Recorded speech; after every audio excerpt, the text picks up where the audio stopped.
Olá a todos, mais uma vez eu aqui no Pod Lopes.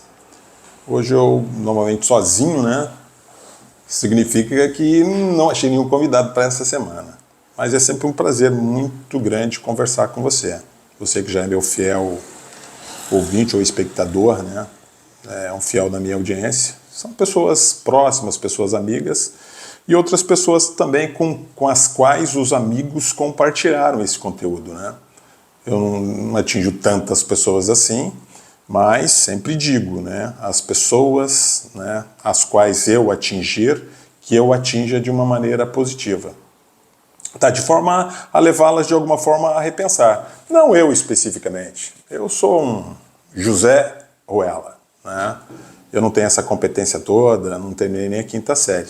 Mas os convidados com os quais eu converso aqui, que acabam compartilhando comigo e com vocês as experiências, né? As experiências de vidas nas suas especialidades, né? Ou no seu dia a dia, no seu viver mesmo, né? Na tua conduta, né? Nas boas virtudes, né? Que é o que na verdade importa. Hoje eu até adiantei para algumas pessoas que eu falaria sobre a morte, né? E parece que é sempre um tabu muito grande falar sobre morte, né? Porque é falar sobre perda. E de repente pode também pressupor que eu estou falando de uma maneira depreciativa, de uma maneira depressiva, talvez, né? Por não ter muita perspectiva, ou por estar desiludido de alguma coisa. Não, absolutamente. Né? Eu acho que é consenso entre todos nós que a morte é a única certeza que nós teremos. Né? A gente não sabe se vai casar, se vai fazer uma faculdade, se vai ter filhos, se vai ter neto, se vai ter um carro zero, se vai ter uma casa, se vai fazer uma viagem para o exterior, enfim. Mas a única certeza inexorável é que partiremos um dia, né? É uma jornada, né? E essa jornada pode ser mais leve ou mais pesada. Mas o que é mais leve e mais pesada? A gente não sabe. E eu sempre falo aqui de sentido, né? Eu tento buscar sentido para a minha vida. Razão pela qual estamos aqui a gente não sabe, né? Particularmente não sei. Eu tenho certeza que muitas pessoas que supõem que sabem e na verdade não sabem. A única certeza, a gente só terá certeza disso depois que a gente fizer a passagem, né? Então, eu penso que seja um tema totalmente tranquilo para que eu trate, né? Ter a noção da finitude. Eu cito muito Heidegger, vocês já sabem disso, nos meus programas com os convidados, ou nos programas que eu falo sozinho. Ele é um filósofo inglês, mas ele é de um pouco de difícil entendimento, né? Mas o resumo que eu faço dele sempre é que para que a gente possa viver autenticamente, a gente tem que ter a consciência da finitude, a consciência do fim, né? Eu vou citar aqui, depois eu vou falar para vocês sobre esse livro, eu vou citar aqui uma frase, um texto de Gilberto Gil, né? No qual ele fala sobre morrer, sobre a morte, né?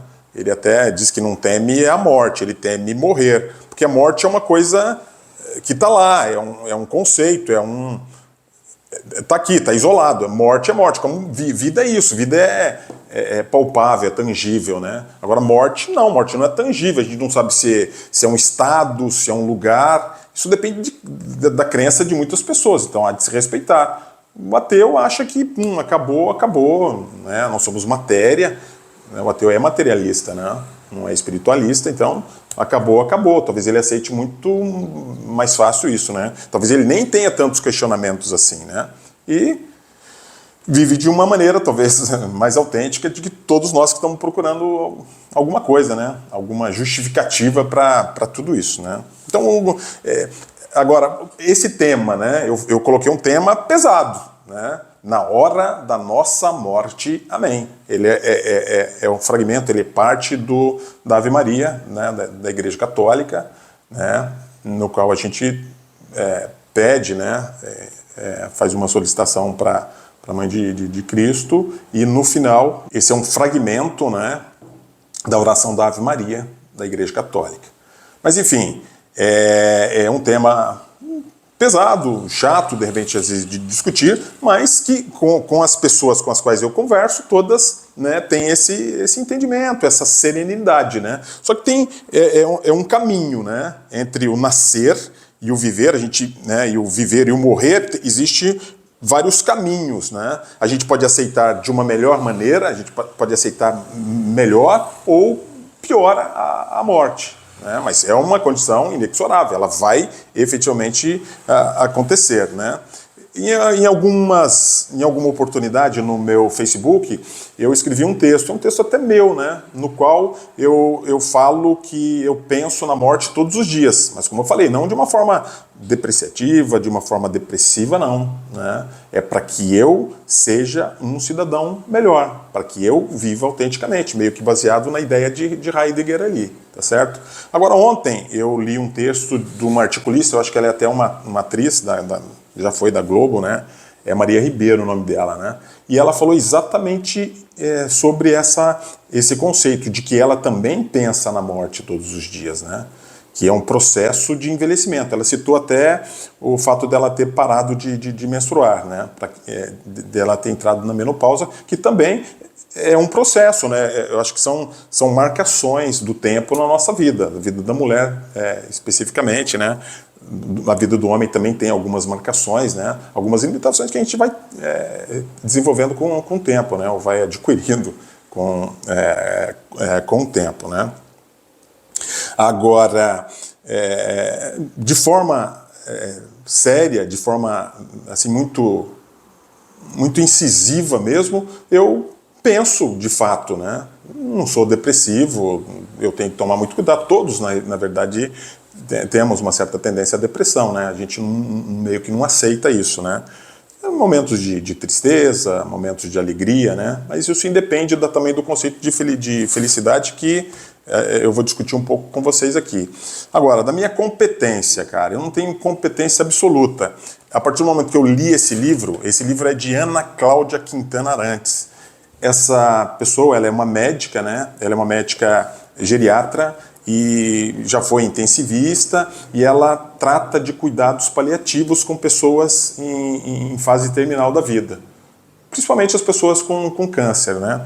Eu tomei conhecimento dessa médica, né, através do programa Provoca da TV Cultura, do Marcelo Taz, que acontece sempre às terças-feiras. Então ela deve ter ido nesse programa há cerca de, sei lá, 6 meses, 1 ano. É só procurar aí no YouTube que vocês vão encontrar, né?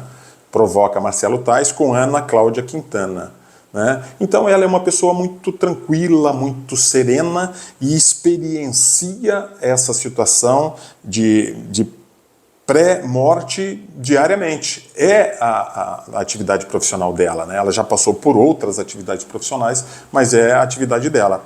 E eu comentando com uma amiga muito querida, né, lá de São José dos Campos, e falando dessa autora, né, dessa médica e desse livro que ela havia escrito, né? O livro chama-se A Morte é um Dia que Vale a Pena Viver.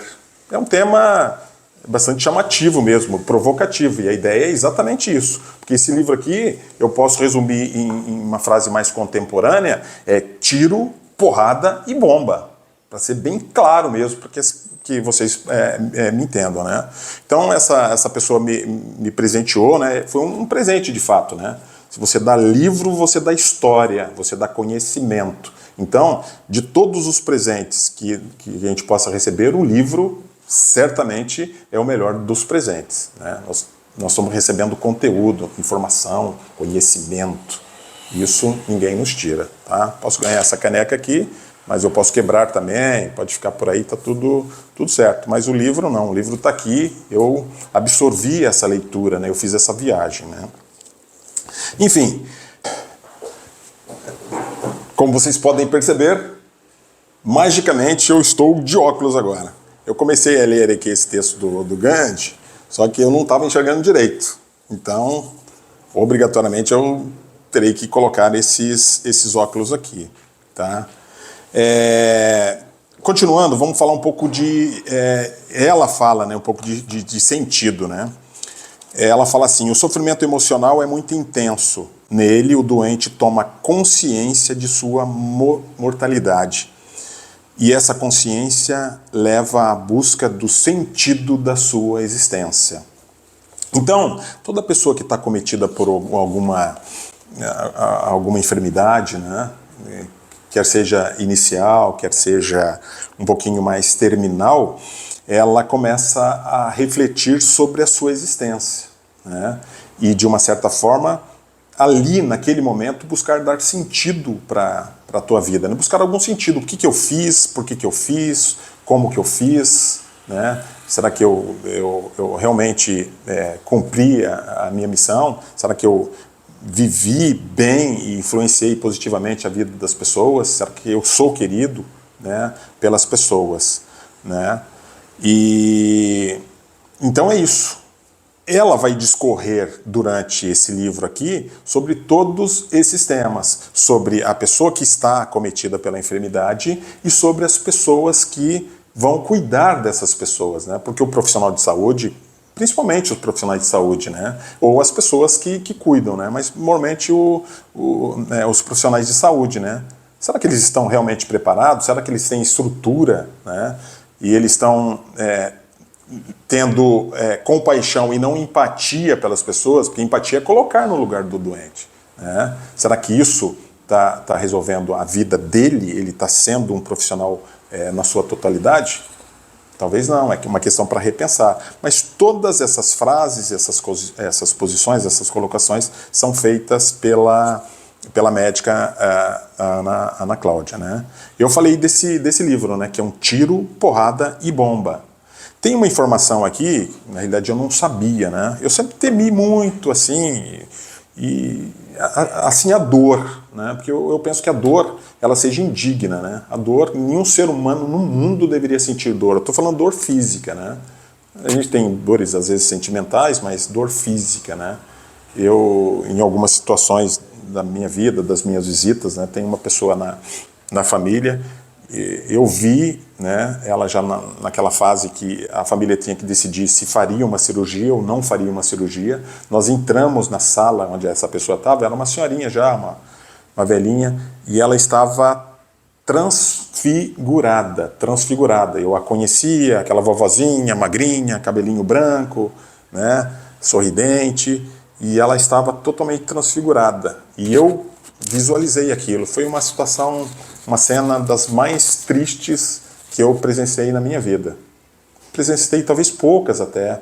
Os profissionais de saúde presenciam muito mais, os brigadistas, né, os bombeiros, o pessoal do SAMU presenciam cenas muito mais assim chocantes do que essa. Mas foi realmente, sem dúvida, na minha vida, a cena mais chocante. Então, foi a visualização, a materialização de uma dor, do sofrimento, do grito, da agonia daquela pessoa. E aí, tanto que a família optou-se por fazer a cirurgia e ela acabou não resistindo à cirurgia, né? Mas era mais digno a gente tomar a decisão de fazer a cirurgia, ainda que ela não tivesse idade para fazer essa cirurgia, que ela não tivesse resistência suficiente para sobreviver. Então, meio que dar a dignidade da passagem.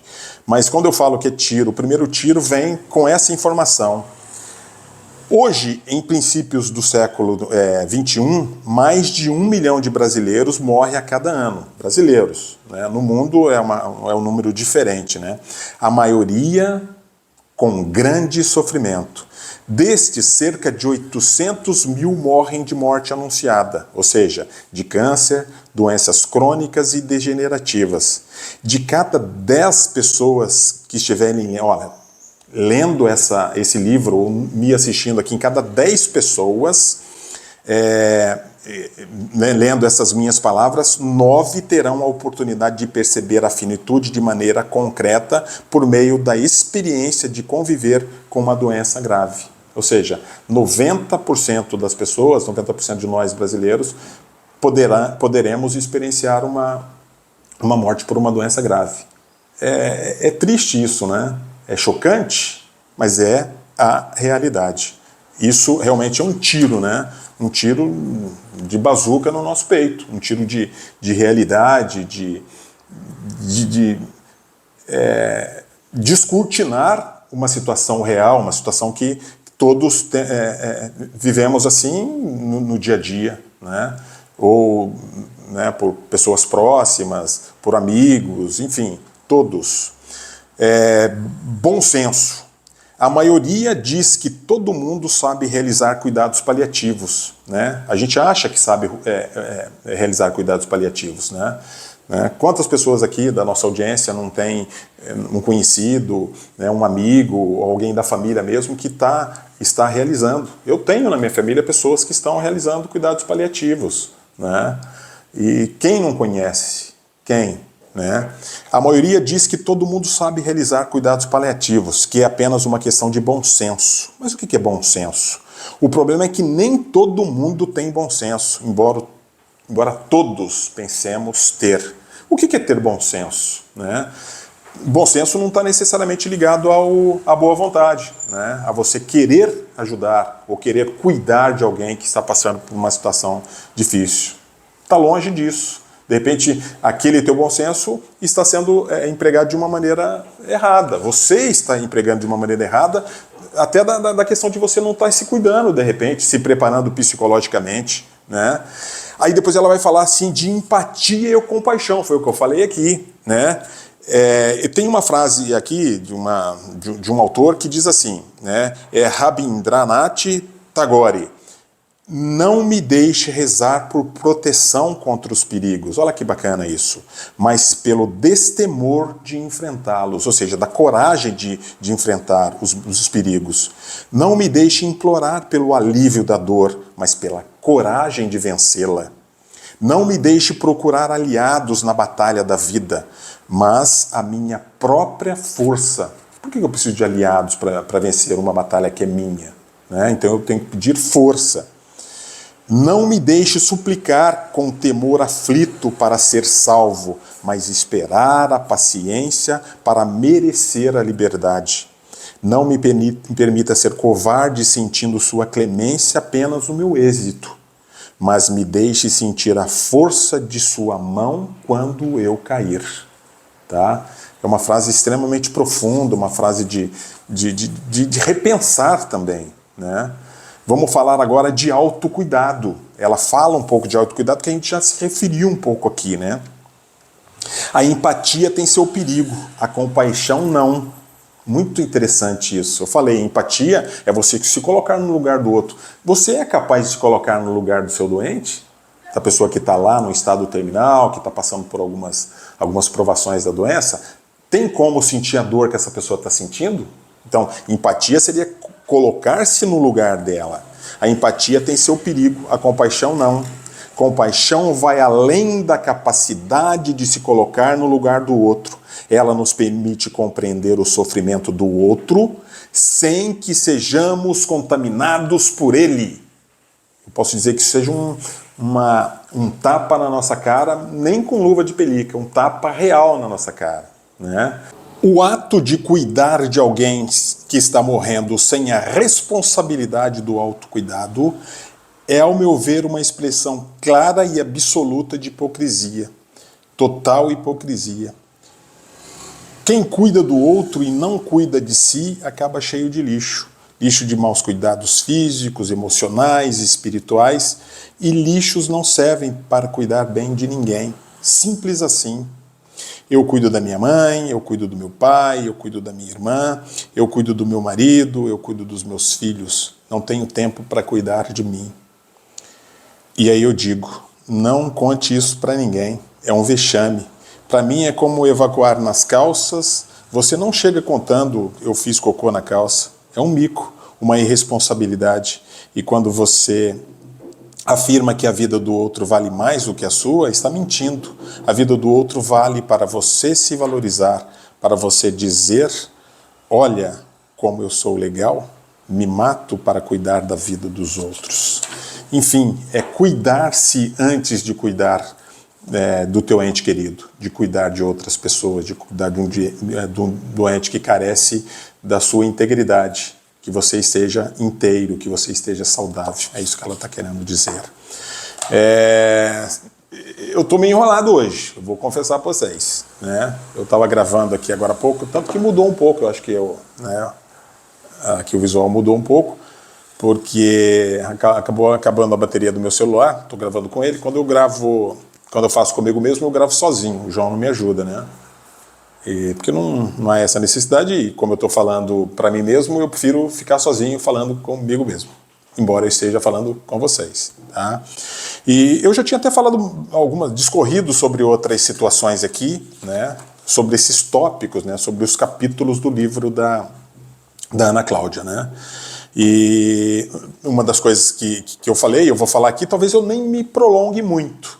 Eu prefiro até meio que dividir esse programa que a gente fala de morte em duas partes. Essa primeira, que seria como se fosse uma introdução, e depois a gente discorre sobre outras coisas, porque tem muitas dicas aqui. Esse livro eu penso que seja essencial, primordial para os adultos. Eu não sei nem se seria um livro interessante para minha filha, né, para as pessoas mais jovens, ou sim, né, porque não significa, a idade não significa que a pessoa, né, meio que precocemente já esteja cuidando de alguém que está doente, né, ou que já tenha perdido alguém, né, um avô, o próprio pai, enfim.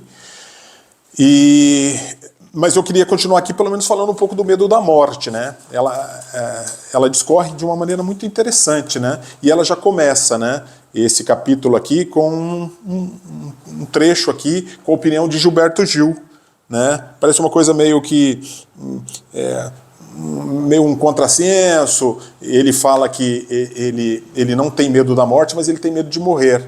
Ouçam: não tenho medo da morte, mas medo de morrer. Sim, a morte é depois de mim, mas quem vai morrer sou eu, o derradeiro ato meu, e eu terei de estar presente, assim como um presidente dando posse ao sucessor.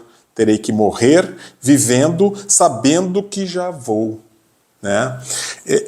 É uma frase até minha também, meio que bem dentro disso que o Gilberto Gil está falando aqui. A morte é a experiência mais solitária pela qual iremos passar. De fato, é a experiência mais solitária.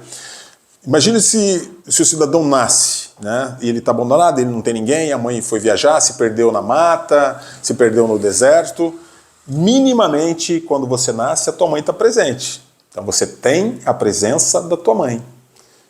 Ao passo que a morte é um mergulho no desconhecido. É só você. Você dará o teu último sopro, o teu último expiro, sozinho, né? Não tem presença de absolutamente ninguém. Você vai, ainda que tenha médicos, tenha tudo, mas é a experiência mais solitária. Ela é só sua. É uma viagem pessoal e intransferível de todos, mas cada um com a sua própria viagem, com o seu próprio desembarque, né? Muita gente diz que tem medo da morte. E eu me espanto quando vejo como vivem. Olha só. Bebem além da conta, fumam além da conta, trabalham além da conta, reclamam além da conta, sofrem além da conta e vivem de um jeito insuficiente. Gosto de provocar dizendo que são pessoas corajosas. Olha só, né? Tem medo da morte e se apressam loucamente para encontrá-la. Morreremos antes da morte quando nos abandonarmos, quando largarmos, quando nos deixarmos de nós mesmos, quando nos entregamos a vícios que nos fazem mal, a situações que nos fazem mal, a relacionamentos que nos fazem mal, a comportamentos diversos que nos levam à bancarrota. E morremos depois da morte quando nos esquecem. Né? É muito mais importante, ou muito mais interessante, que a gente deixe um legado, né? Porque a gente morre na cabeça das pessoas, morre no coração das pessoas, quando a gente passou despercebido pela vida. Ou foi uma pessoa magra, uma pessoa ruim, uma pessoa que só feriu a outra com quem conviveu. Né? É interessante que a gente não morra psicologicamente, ou morra na cabeça ou no coração das pessoas com as quais a gente conviveu. Né? Ao passo que morremos aqui a partir do momento que não nos cuidamos, nos entregamos a vícios ou outras situações que nos levam, de uma certa forma, à morte até precoce. Quem garante que vamos ter sucesso na carreira? Quem garante que encontraremos o amor da nossa vida? Quem garante que teremos filhos ou não? Quem garante? Ninguém garante nada sobre essas possibilidades, mas a morte é garantida. Não importa quantos anos vivemos, quantos diplomas teremos, qual o tamanho da família que formaremos, com ou sem amor, com ou sem filhos, com ou sem dinheiro, o fim de tudo, a morte chegará. E por que não nos preparamos? Porque não conversamos abertamente sobre essa única certeza. Né? Não sei se eu já disse aqui, é lugar comum para todos, né? Não inventamos a roda, não inventamos o fogo, ao sabermos que a única certeza desse início, a gente nasceu, viveu, né, constituiu família, constituiu riqueza, constituiu amigos, constituiu uma série de coisas, e no final de tudo isso a gente vai morrer. Isso é inexorável, isso vai acontecer. Né? Os momentos que vivi acompanhando pacientes, ela fala, é um relato dela, né? A pacientes na fronteira da vida jamais poderiam ser traduzidos em palavras. O indizível é a melhor expressão da experiência de vivenciar a morte. Na vida humana, talvez somente a experiência de nascer possa ser tão intensa quanto o processo de morte. E talvez seja por isso mesmo que tememos tanto tememos tanto esse tempo. O mais inquietante é que todos nós passaremos por ele ou acompanharemos o processo de alguém que amamos. Né? Aí depois ela fala sobre o tempo, né? Consideração sobre o tempo. Gastamos tempos com bobagens, com sofrimentos desnecessários. A maioria de nós chega a ser perdulária com o tempo de vida. E não há como se apegar a ele. Nós não apegamos a tudo, às pessoas, às roupas, ao dinheiro, aos bens materiais que compramos e levamos para casa, mas não é possível assegurar o tempo, ou fazer com que ele não passe. Em relação a ele, a única coisa que podemos nos apropriar é a experiência que ele nos permite construir sem parar. É uma constante. A experiência do tempo pode passar despercebida, mas também podemos viver um momento que dure 5 minutos e que seja tão incrível, tão especial, que se tornará eterno em nossa lembrança. O tempo transformador não depende da duração. É uma das coisas que eu digo, uma das frases que eu digo também. De repente um pai ou uma mãe, um amigo, sei lá, um irmão, não tem muita oportunidade de conviver com a tua família. Né? Por quê? O pai, por exemplo, às vezes ele trabalha numa plataforma. Às vezes ele fica 6 meses, né, ou fica pelo menos um mês, tá? 6 meses durante um ano, longe de ver o filho, longe da presença física do filho. Né? Hoje tem as redes sociais, videochamada e tal, mas não é a presença física, é diferente. Né? Mas se o pai tiver a oportunidade de estar com o teu filho durante um dia, por exemplo, vamos reduzir um pouco, 5 minutos, que sejam os melhores 5 minutos do teu filho. Que sejam os melhores, os mais intensos, o que vai ficar na memória dele. Os outros, né, as outras horas do dia, não importa, ele dormiu, ele foi para a escola, ele se alimentou, ele teve outras atividades, mas que esses 5 minutos que ele teve a oportunidade de ter contigo, que sejam os melhores. Então não é a quantidade, é a qualidade do tempo que você tem com as pessoas que importa. Tá? E a gente fala de bens materiais, longe de mim aqui tá tecendo qualquer tipo de crítica. Nós somos seres que temos a necessidade até de sobrevivência mesmo, de trabalhar, de estudar, de fazer todas as outras atividades. Nós somos seres dinâmicos, a gente precisa desenvolver as nossas atividades, precisamos fazer tudo, mas que seja com equilíbrio. Né? Percepção do tempo. Quando adoecemos, a percepção que temos do tempo é muito diferente daquela de que quando estamos saudáveis. O tempo da espera parece que dura para sempre. A espera é muito difícil, é o oposto da atividade. Como a pessoa não pode fazer coisas, é como se não estivesse viva. Então agora não posso fazer nada. Não tem nada o que eu possa fazer. A medicina não pode fazer nada. Espera-se a morte, então. Mas o problema mais difícil não é a morte, é a espera pela morte. O que nos separa do nascimento da morte é o tempo. A vida é o que fazemos dentro desse intervalo, dentro desse tempo. É a nossa experiência. Quando passamos a vida esperando pelo fim do dia, pelo fim da semana, pelo fim das férias, pelo fim do ano, pela aposentadoria, estamos torcendo para que o dia da nossa morte se aproxime. Olha que coisa louca, que coisa, né? É antagônico isso, cara. Dizemos que depois do trabalho vamos viver, mas esquecemos que a opção vida não é um botão on-off, tá? Liga, desliga. Que a gente liga e desliga conforme o clima ou o prazer de se viver. Com ou sem prazer, estamos vivos 100% do tempo. O tempo corre em ritmo constante. A vida acontece todo dia. Poucas vezes as pessoas parecem se dar conta disso. Tá? Eu estou mais ou menos na metade do livro. Como eu falei para vocês, é um livro extremamente interessante que dá dicas valiosíssimas, né? Tanto para a pessoa que está nesse processo, quanto para os cuidadores. Né? Como a pessoa tem a capacidade ou tem a condição de cuidar de alguém se ela não se cuida de si própria? Né? Da forma que ela lida consigo própria, da forma que ela lida com o tempo, da forma que ela lida com seus cuidados. Né? Eu quero parar por aqui. Né? Eu prometo que volto, né, para a minha audiência que é mais fiel, para fazer uma segunda parte desse livro especificamente, da Ana Cláudia Quintana, que fala de uma maneira muito própria, muito pertinente e muito autêntica da vivência que ela tem com esses tratamentos paliativos. Né? E ela deixa muito claro como eles devem ser feitos, de que forma que eles acontecem, por quais etapas eles passam. Tá? Então eu agradeço, né, essa companhia de vocês por esse tempo. Foi uma semana cheia essa, né?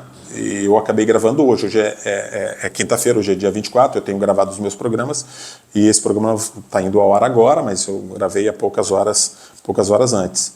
Mas a gente volta e eu agradeço a generosidade da tua presença, né? E se achar conveniente que você curta ou descurta também, o dislike também é uma interação, também ela é valiosa.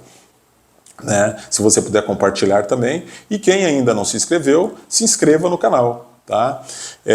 Como eu falei no início, esse tema é um tema um pouco polêmico, né? A gente acaba fugindo um pouco dele. Né? E ela trata de todas essas possibilidades, né? A possibilidade de fuga, quais são os períodos, né, pelos quais passamos no nosso envelhecimento, no nosso processo de morte. Né, do cuidado que se deve ter a pessoa que está tratando, que está cuidando. Né?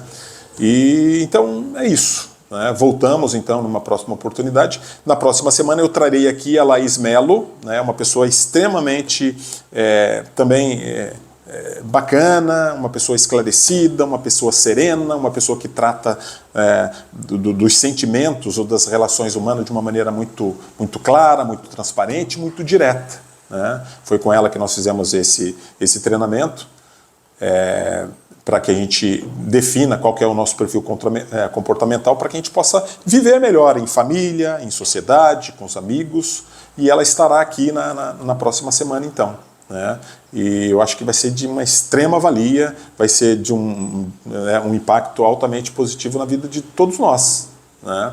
Para que a gente saiba lidar melhor com a nossa característica pessoal e principalmente com a característica própria das pessoas que convivem conosco, para que a gente torne essa nossa existência um pouquinho melhor. Tá? Como eu falei para vocês, é um tema forte, a morte, né? O título, inclusive, do programa, né? Agora e na hora de nossa morte. Amém. Por que amém? Porque amém é uma afirmação. Assim seja. Isso vai acontecer. Tá bom? Um grande abraço a todos e eu os espero, então, na próxima semana. Um grande abraço a todos.